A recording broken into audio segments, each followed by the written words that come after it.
सोडून तुलाज मातीला तू जाग उधाणू दे आज उरी.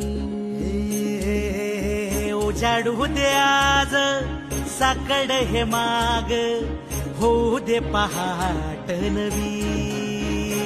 आता होऊन जाऊ दे साऱ्या जगाला पाहू दे पडू दे पाऊल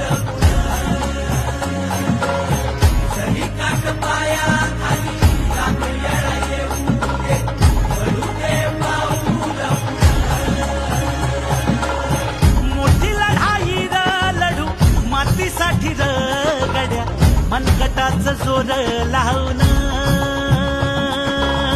दाटला जरी अंधार एकजूट होऊ आज दिवा देऊ तेज धावून.